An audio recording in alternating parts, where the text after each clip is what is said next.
Skyakyaa. You're welcome to Hello. today's episode. you Thank look you. you're looking stunning. Thank you. Thank you very much. All right. All right. So let's go straight into it. I think today's discussion is quite intense. And since we're talking about conflict is something that you and I can agree that we can't avoid in life. Yeah. In marriage, in friendship, in work, even in family. But before we dive deep into that, how would you, in your own perspective, define conflict in its simplest form? Well, I'll put it this way. Conflict to me is simply two wheels colliding.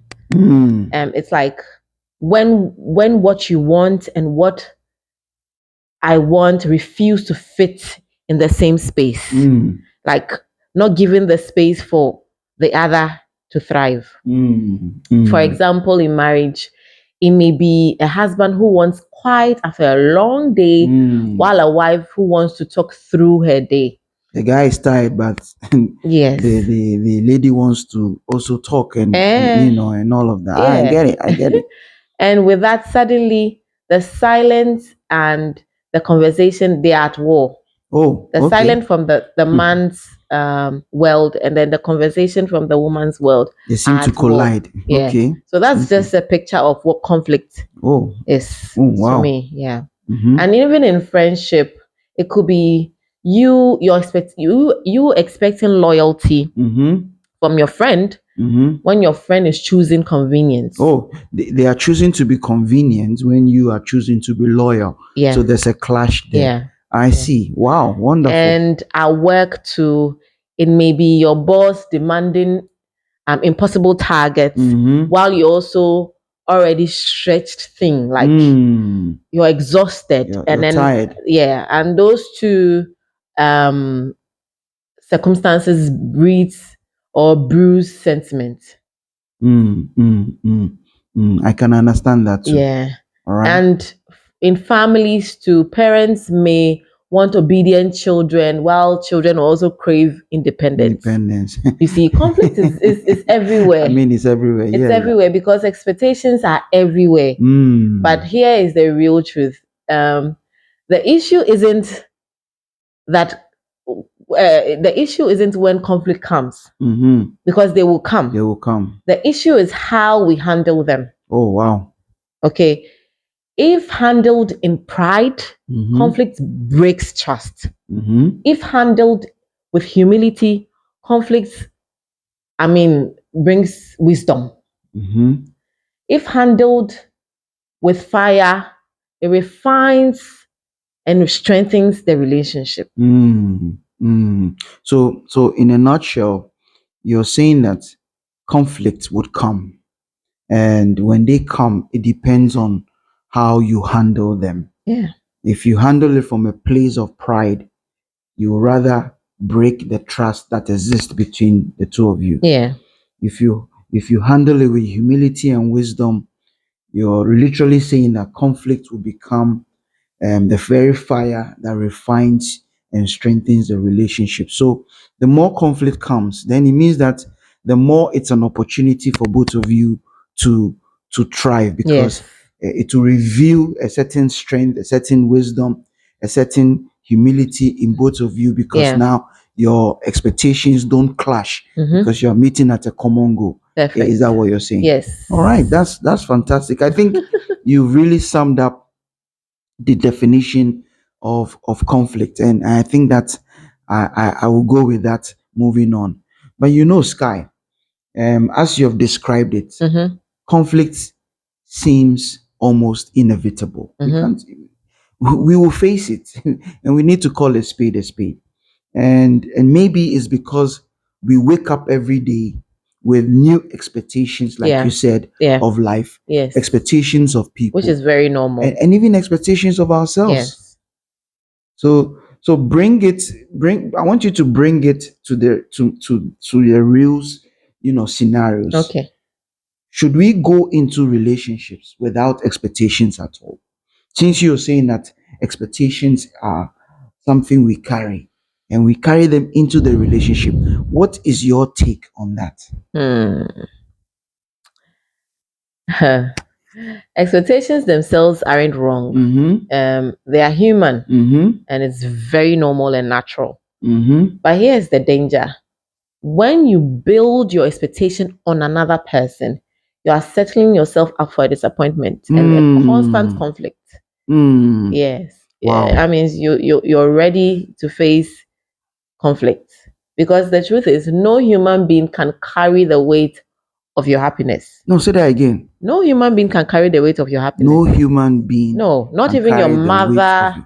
Wow. your father, your loved one, or your spouse, your better half, and all of that.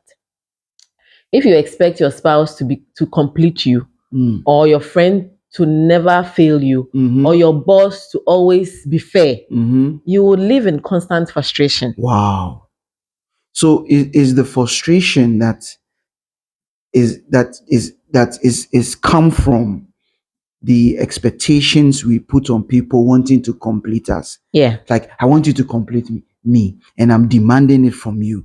And so because I'm demanding it from you, you are not giving it. Yeah. And because you're not giving it, I become frustrated. Yes. Wow. You see, the wisdom of God shows us a different way. Okay, place your expectation on God. On God, rather. Walk into your marriage or friendship not demanding to be served. I've always mentioned this, but expecting the wisdom of God to flow through you so that you can also serve the best version of yourself. Okay, so, I mean, you're going too deep now. You're saying that you should be able to place yourself in a position expectation on God. To place a confident expectation on God, so that you can serve the best version of yourself. Yes. And this best version of yourself is the wisdom of God. Perfect. So it means that you're serving your partner, your friend, your relative, your colleagues at work. You are serving them the wisdom of God. Yes. Wow. So you see, imagine you doing that, your colleague doing same.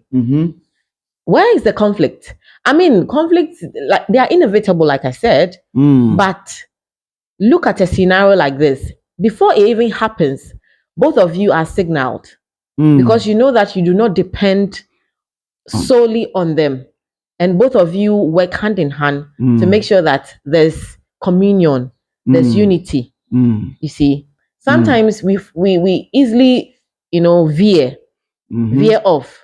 But the reminder of you putting your confident expectation on God to fuel you with love will quickly set in, and then you are in line.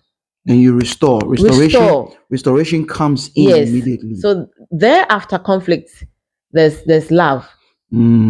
So literally what you're saying is that conflict comes as a result of two different wisdom opposite to each other colliding. Perfect. If you have a different wisdom, I have a different wisdom. Now we are trying to fit both wisdom into a particular space. And both might be right from where they stand or how they see things. Yes. So now when both of you carry the wisdom of God, then there's no collision. Yes. There's just two people agreeing and working together. Even when there's a disagreement, you still realign because the wisdom of God realigns you. That's it. Perfect. Yeah. Perfect. So you know what? Expect to love, not to be loved back in equal measure. Yes. Expect to forgive, not to collect perfection. Expect to show patience, kindness, long suffering, and whatnot, because these are the very fruits of the Spirit of God. And if it is working in us, it has to be visible. It has to show in our work. Be tangible. Yes. Right. So conflict then becomes the very less of an attack and more of a classroom. So conflict becomes like a classroom. You walk into it to learn, to realign, to correct, to reprove, to teach, and all of that. Because most often than not, we do not know. We just assume things. But when we get into that classroom after conflict has happened, we say, "Oh, I didn't know. Oh, I thought so. Oh, that." You get reformed, and then you move on. So every clash is an opportunity for God's peace to rise, for patience to be stretched. Wow. Patience is not an easy virtue. So the clash comes in for you to stretch Stretch your patience. Mm-hmm. For meekness to be practiced. Mm-hmm. If you're meek, that is where you show it. For self-control to prove its strength. Wow. In other words, conflict is not just a problem. Mm-hmm. It is a stepping stone where God reveals the power of His Spirit in us. Wow. If indeed you're a Christian. Mm-hmm. And when you see it in this way, you stop demanding from people, from the world, and from start your depending friends, on from God. your lady friends, your guy friends, from your Yes. father, your mother, everybody. Yes, and you start depending on God. Wow. I like it because you seem to give me the impression that when conflict arises around you, Mm-hmm. you identify it Yes. and you put it in its rightful place. Yeah. And you rather put it aside. It is not your focus. You presenting God is your focus. Yeah. Because the conflict presenting itself, Mm-hmm. it must meet something that is able to stand it. Perfect. So if you don't have the very mind of God, you are unable to stand the conflict. Excellent, my I dear. really love that. All right, Skyakyaa. I want us to go even deeper. Sometimes Okay. I know clearly that it's not just about the expectations we carry into marriages and relationships, but sometimes it's also the biases we carry, things we've already believed about, our orientations. about men and women and love and even ourselves and the social construct and conditioning sometimes we are exposed to. And when these biases meet reality, then conflict explodes, right? Yeah. And can you speak to how these biases, especially confirmation bias, seem to affect relationships on all spheres? Wow. Absolutely.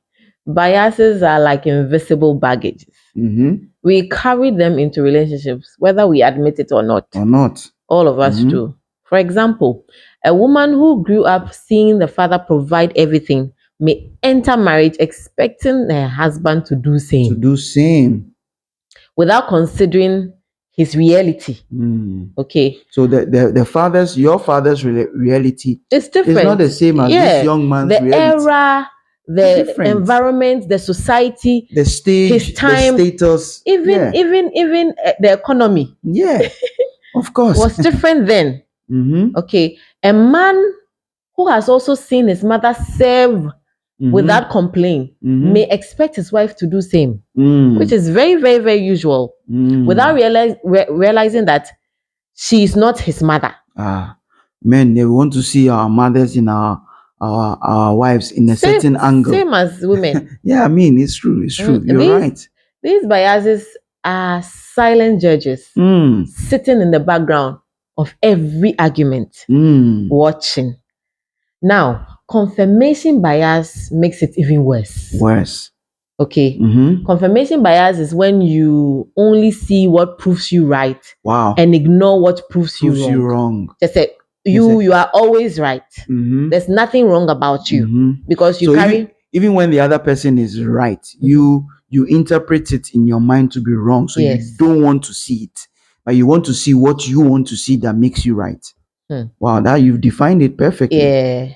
So if a husband has the bias that a woman or women always nag, okay, every time his wife raises a concern, in his mind he sees, I knew it.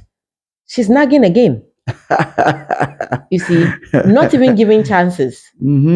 Even when she's speaking wisdom. Even when she's speaking wisdom, even when she's genuinely contributing some thoughts to it. Yeah. Or if a wife believes men can't be trusted, every late night call or unread messages becomes an evidence that he is unfaithful. That's so true. Even when he's not. This is very dangerous. It's very dangerous to the extent that it blinds you to truth. It locks you in a cycle of self-justification. Wow, yeah. You are no longer listening to your partner. You are only listening to your bias. And the word of God warns us, it warns us deeply that love does not rejoice in evil, but rejoices in truth. Until we humble ourselves before God and let His wisdom wash us away from these biases and start seeing our spouse, our friends as God sees them, conflict will remain a battlefield. Wow. Instead of becoming a bridge. A bridge. Okay. You see, when it's a bridge, it's just it's a for juncture. you You just cross and you're But if free. it becomes a battlefield, You stay there. many of you will stay there and just, kill each other. Yeah, name and that's each other. a very big problem in Yeah, a relationship. yeah. I'll be honest. There was a season early in my marriage when this played out in my own heart. I had this bias that if my husband truly loves me, he should always notice when there's something wrong, with me. So anytime I was upset and he didn't pick it up, I took it as a proof of he not caring for me or he not loving me enough. My confirmation bias was not shouting louder. Sorry, was even shouting louder than his actions, because in truth, he cared. He did care, but he's not God. He's not God. He can't read my thoughts. He can't read your thoughts and your mind. He can't see what is going on within me. He's not a mind reader. Exactly. So that mindset turned small issues into unnecessary conflict. And it wasn't until I surrendered that bias to God that I realized my expectations were unfair. My husband's love wasn't in his ability to guess what my mood was. Okay, it was in his daily commitment, his sacrifices, and his presence. Wow. That's deep. I really appreciate that. Thank you. So from that day, I started speaking up instead of expecting him to read my mind. Like a computer. And what did that do? It changed the atmosphere. It changed everything in the house, in our surrounding. Before, so that I won't prejudge him even before he does anything. And that's what happened. That's what happens when you let God's wisdom break the bias. It replaces assumptions with truth. With truth. And the truth brings peace. Wow. Peace. Wow. Peace. Say that again. It replaces assumptions with truth, and truth brings peace. Yes, it brings peace. Wow. Peace that passes all understanding. Today you are giving us overdose. Woto. I can appreciate all that you said. So Sky, when conflict keeps repeating, because I know that's what many of the guys and the ladies in the WhatsApp group will be speaking about. He keeps doing it. He keeps doing it and all that. When conflict keeps repeating, people often say, "I can forgive, but I can't forget." And that's a phrase that always echoes in many people's minds. Very common. You see, others even choose to hold on to the offense as if it's a proof of their strength. How do you see forgiveness working as a central tool in resolving conflict? Thank you. Forgiveness is no weakness. You see, when people wrong you and then you forgive them, it's not as if they've won or they've I don't know. They are stronger than you. Thank you. It is a spiritual warfare. Forgiveness is a spiritual warfare. Okay. It is you choosing not to let the offense control you. Okay, not to let the bitterness define you. Not to let the pain become your identity. The pain become your trauma. Forgiveness is God's wisdom in action. Wow. It's you displaying putting the God on messiness display. of God. Forgiveness is you giving the other person more life and strength to deal with what is destroying them. And that thing that is affecting you. Okay. When God forgave us, it was not in the sense of He erasing our sins. But yes, it wasn't just the sins He erased, but serving us His life. that overcame the sin and death that carried us. Wow. So you are saying that forgiveness is you giving your life. Yes. Because if you give your life, you're giving your strength. Mm-hmm. The other person who has wronged you is weak. And so you're giving your strength to lift that person up. Yes. Because what is affecting that person is affecting you. Yeah. Wow. Because if you think you're better, give it to the person so that the person becomes better also. Wow. I never thought about it that way. That's why. Mm-hmm. See forgiveness as you lifting the burden off someone. Wow. Giving them a helping hand. Mm-hmm. See, But we don't see it that way. No. We never see it that way. No, we don't at all. We think that the person now needs to come and show and redeem. Mm-hmm. But we don't go to forgive with the mindset of redeeming them. Yeah. I was going to say that conflict creates a wound. Mm-hmm.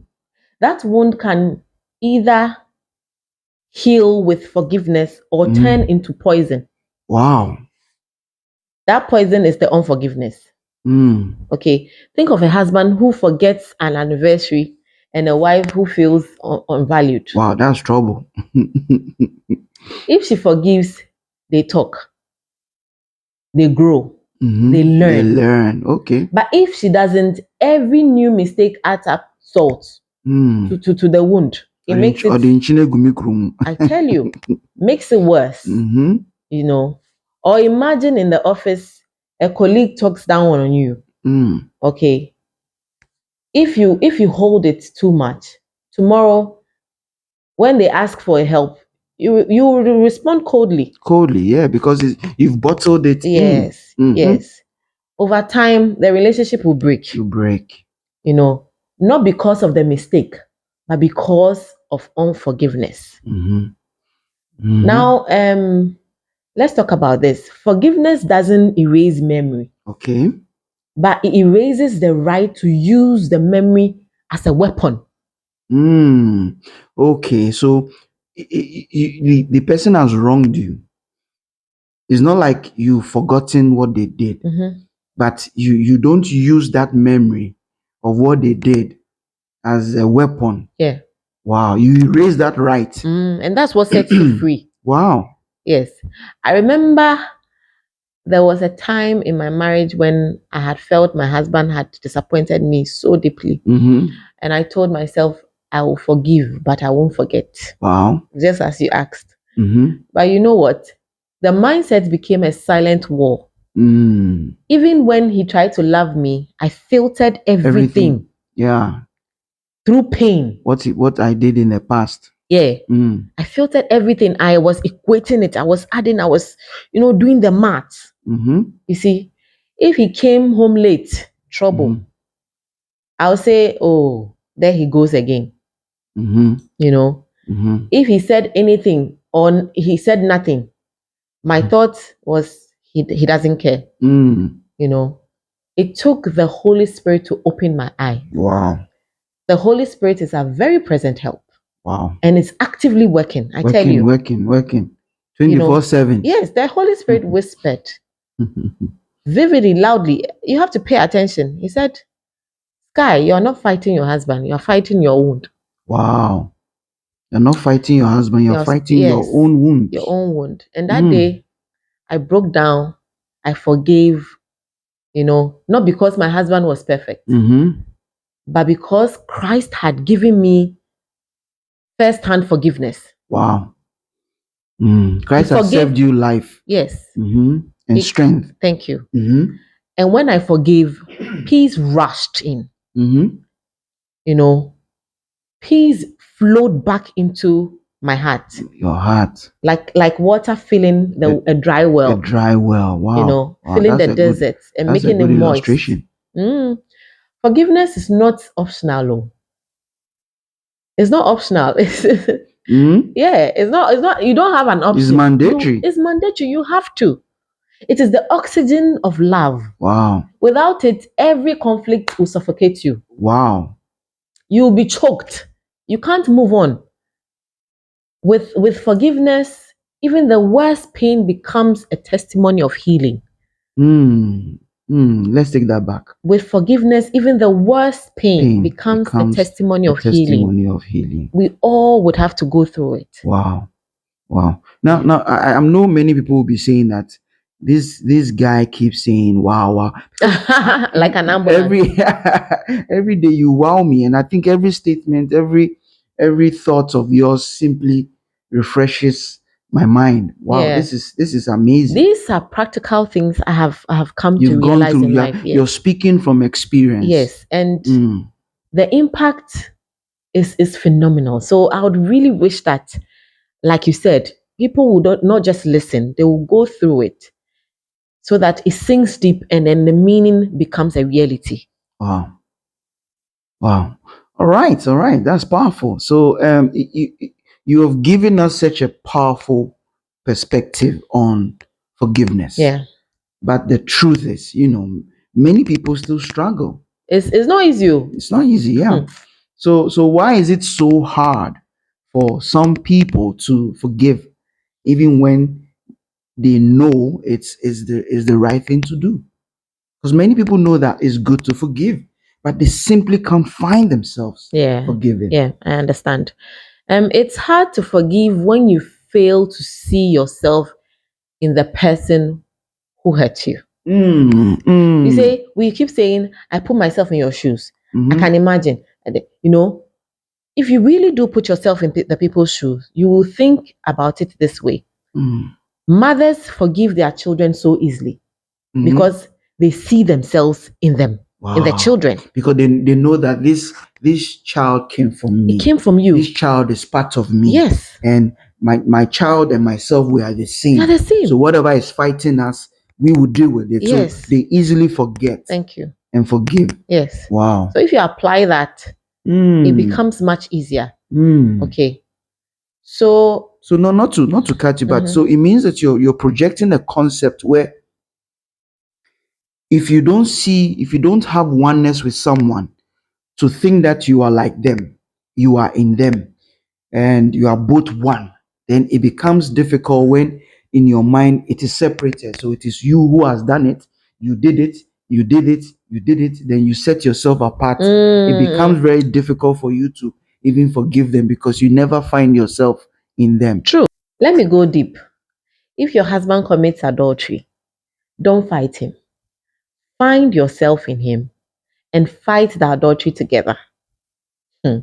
Adultery is not just the physical act, it is the corrupt wisdom, a deception that is planned or planted in the heart. And the way you uproot it is not just by fighting the flesh or common blood, but by forgiving and then engaging in intense, honest dialogue. Okay. Create an atmosphere where he feels assurance instead of condemnation. Wow. So you rather assuring the one who has committed the crime.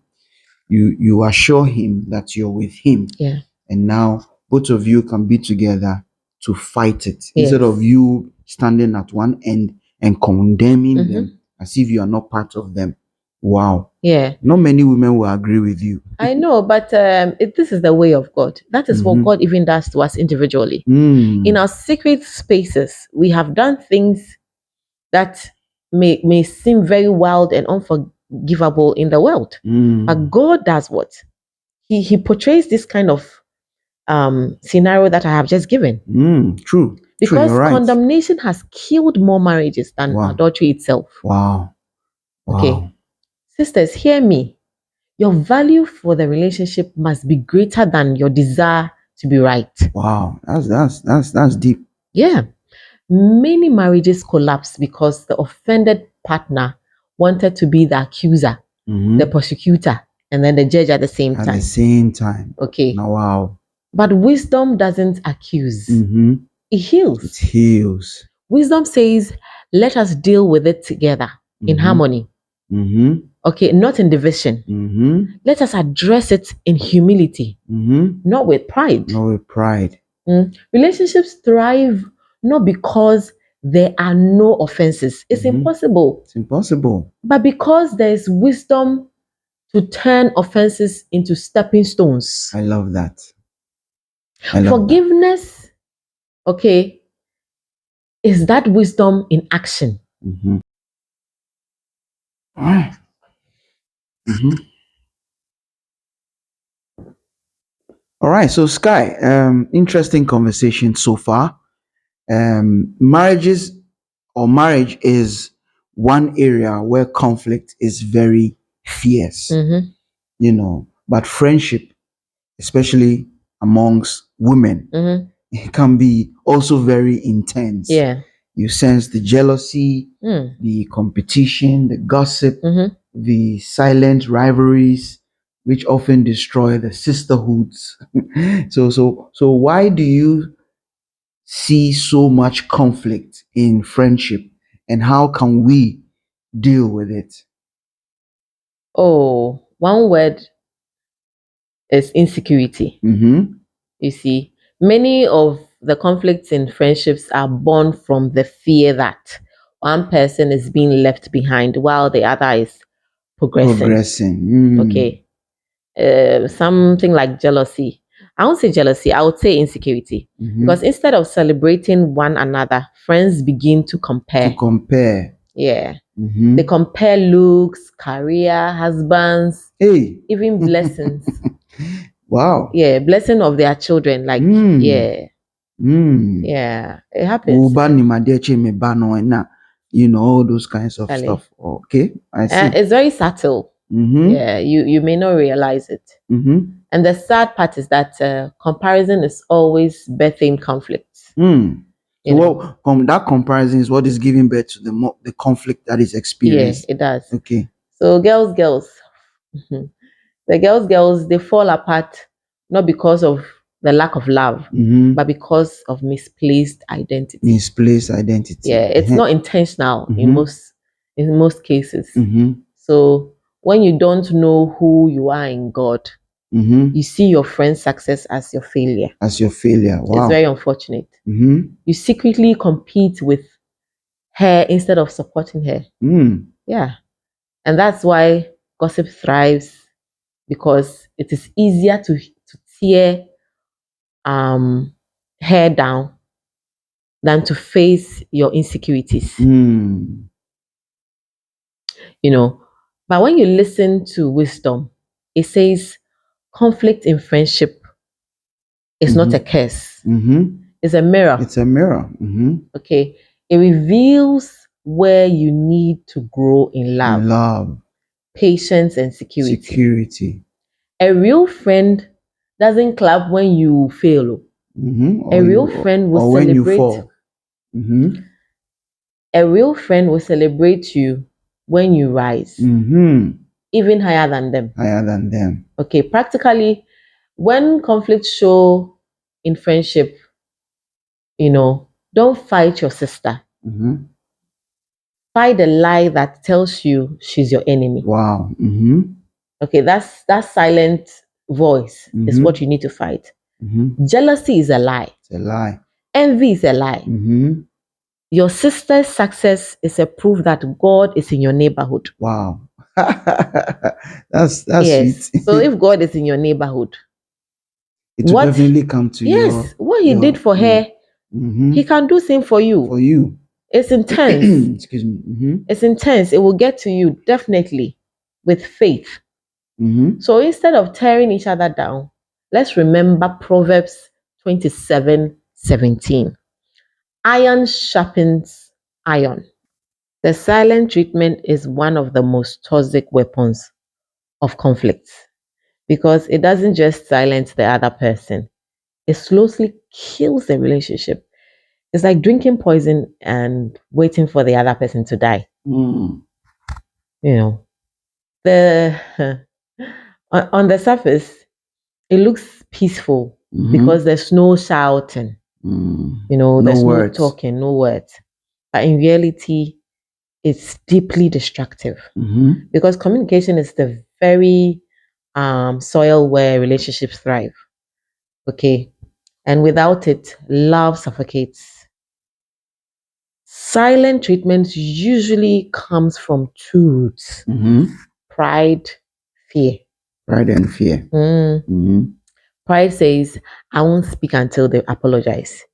Fear will say, if I speak, I'll get hurt. You know, both would lead to emotional distance. And when the distance grows, intimacy will die. You know, whether in marriage, relationship, or even in a team at work, it's really, really damaging. Okay, so here's the danger. Silence is not neutral. When you shut down, the enemy fills the gap with lies. He easily creeps in and he's destroying things already. You know, she doesn't care about you. He doesn't respect you. Maybe the love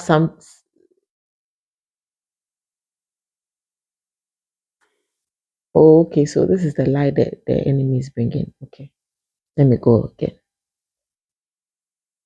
Here's the danger. Silence is not neutral. When you shut down, the enemy fills the gap with lies.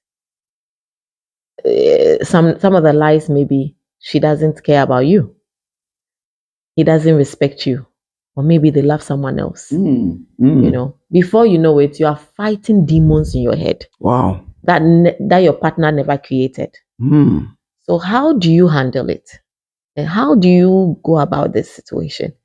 Break the silence with humility. You know, sometimes the wisest thing you can do is to say, I'm hurt, but I don't want this silence to kill us. Okay? Be honest. Let's talk. You know, you can say, let's talk. Even if the words are shaky, even if they are imperfect. Yes. Say something. Yes, say something. Say something. Yes, say something. Okay. And I think it will make you feel better because you earlier said that it is pride and fear. And so when you put your pride aside, you are able to face your fears. It means that you want to confront someone that is hurting you, but it's not the person hurting you. It's the mindset or the action that is hurting you. When you talk about it, then you are creating a ground where the pride is eliminated and the fear is simply disappears because you are fighting the battle against fear with knowledge. You're fighting the battle against pride with humility. So I completely get what you're saying. Yes. So you know what? God never gave us the silent treatment, you know. When we sinned, He sent His word. Wow. His word, Jesus. Wow. You know, He spoke His word. His word, Jesus. And that's the model. Love speaks. Love communicates. Love bridges the gap. So everyone listening, stop using silence as a punishment. You know, silence is not a weapon. Silence is decay. If you love the person, if you love someone, you talk. If you respect the relationship, you open up. Okay, if you disregard it, that's where you shut up. But you open up. You are honest. You value the bond. You break the pride. Wonderful. I think one of the unspoken but very real issues in relationship is double standards. And I know you've spoken about confirmation bias, but for example, if the husband is late for an appointment, it is often read as or judged as carelessness. He just doesn't care. He doesn't value me, and that's why he's not made time for me. But when the wife is late, it is explained as, oh, she's just being overwhelmed or trying her best. And I think that this play out in many areas of relationship, in finances, in chores, even in intimacy. So Skyakyaa, what do you call this attitude and how can couples deal with it? That attitude is called self-centered bias, where I interpret my actions with mercy, but interpret yours with judgment. Wow. You see, I'm all right doing something, but you're not. It's deeply rooted in pride because pride always excuses me and accuses you. Wow. So excuses me, but accuses you. Oh, wow. The danger is that it creates resentment because the other person feels unseen, unheard, unfairly judged. Think about it practically. A husband comes home tired and forgets to take out the trash, and it's called laziness. But the wife forgets the same thing and it's called exhaustion. It's unfair, but I mean, that double lens is poison because love cannot thrive where judgment is uneven. Oh, it's uneven. It has to be fair. It has to be fair. The wisdom of God teaches us different and something higher. Do unto others as you would have them do unto you. Somewhere in Luke 6:31. Wow, Luke 6:31. Okay. So in other words, give your partner the same mercy and grace. The same mercy you give yourself. If you excuse your lateness because you are tired, extend the same grace, when he's also late. If you want your weakness to be covered with love, which we often do, cover theirs with the same love. Conflict often grows not because of the issue itself. Okay, it's because of the unfair weight we place on each other. Wow. The solution is very simple. It's very simple but very powerful. Judge yourself harder, even harder, and show mercy to the other. If both of you are like this or live a double standard, it will not thrive. There has to be peace. Peace begins with you giving mercy rather than judgment. Yeah. So in short, every relationship, every marriage, every friendship, you need to use the lens of forgiveness, and don't give yourself sugar and feed others vinegar. Don't do that. If grace is sweet, it must be sweet for them too. All right. That's so lovely. That's sweet. What a powerful conversation this has been. We have seen that conflict is not the enemy, and how we handle it is, and I think that from confirmation bias to double standards, from silent treatment to unforgiveness, the real danger isn't the clash of will. It is pride, it is fear, it is lack of wisdom that makes us fight each other instead of fighting for each other. And what's your closing remarks? Yes. And the wisdom of God shows us a higher way. Conflict is an opportunity to practice patience, forgiveness, and love that sees beyond faults. It is choosing to value your relationship more than being right, to extend mercy instead of judgment, to walk in unity rather than division. Even in the face of betrayal, infidelity, and deep hurt, the answer isn't condemnation, my dear. It's reconciliation through truth, love, and wisdom. Conflict will come. It will come. It will show face in marriage. It will show face in friendships, even at the workplace and in families. But when we shift our lens from self-centeredness to God-centeredness, we discover that every conflict becomes a stepping stone to intimacy, harmony, and maturity. The home, the office, and even our friendships don't collapse because of conflicts. They collapse because we refuse to bring God's wisdom into it. So let's leave you with this truth. Conflict isn't the end. It's a door. And what you walk through with pride or peace. It will determine whether you grow in love or you die out of it. Choose love, choose wisdom, and choose God. Thank you for joining us on this episode.